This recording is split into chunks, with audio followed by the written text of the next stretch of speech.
name is Janelle Barksdale, and I'm the founder of Roses and Thorns.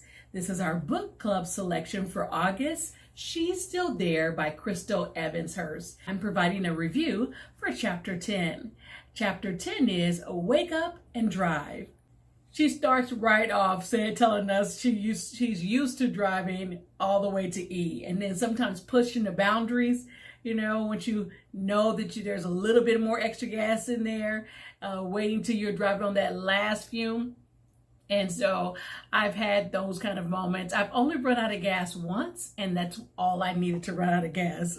I have a ritual where I do not let my tank get below half a tank.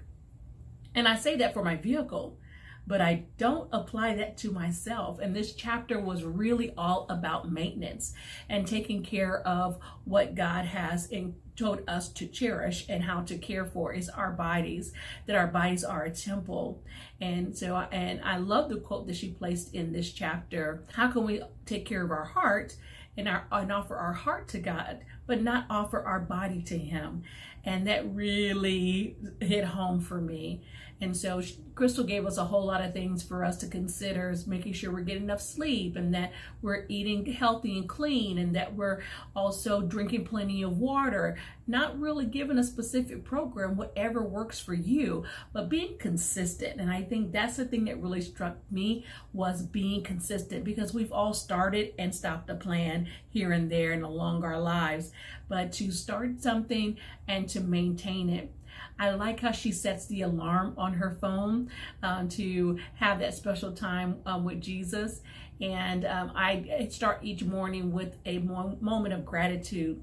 Every morning I wake up, before I put my foot to the floor, I thank God for something specifically, because I want to live in a life full of gratitude, because I recognize that if it wasn't for the love of Jesus, I don't know where I would be. And so she gives us a stern warning to wake up. Pay attention to what's around us. Pay attention to your body, and not pushing it to its limit to see how far you can take it until you're barely able to accomplish the things that you need to get done. But having that rhythm of making sure you're eating clean, making sure you're getting the water, making sure that you're maintaining all of your appointments with your physicians and the care that you need for your body, and just making sure you get the rest that you need. And that is so important. The key to staying awake is to maintain your focus on the things that are important. A lot of times we give our attention to the things that just don't matter, and they occupy our time. Most of us have seen that example where they take the elements and they give you sand and rocks and pebbles into a container, and when you try to fill everything in the container and you start with the sand, you won't have space for the big rocks. But if you put the big rocks in, and then you apply the pebbles, and then you put the sand in, you have the capacity for all the things that you need to get in that container. And so in our lives, we've got to put those big rocks in first. We've got to address the need to care for our bodies and our families, and to prioritize our relationship with God, and then allow the other things, our jobs and responsibilities, errands, all that, to be the pebbles of our lives. And then all the other little stuff that needs to come in, let that sand just flow in and fit where it can. But getting those big rocks in first. Staying awake means that you have to be in control, that you have to be aware, and you have to participate in your life. God is all-knowing, but He uses people. God trusted us with our bodies, and it's our responsibility to take care of it. It's time for us to make sure we wake up and drive, not on E, but on a full tank.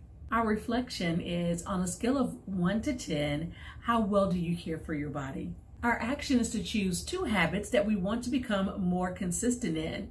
Choose one that's physical and one that's spiritual, and then select someone that can be your accountability partner in it. I look forward to reading our next chapter, Chapter 11 of She's Still There by Crystal Evans-Hurst. As always, if you haven't already done so, please subscribe to the Roses and Thorns YouTube channel. To be aware of when we're posting videos, go ahead and choose that notification bell, and you can like, share, and comment on the videos.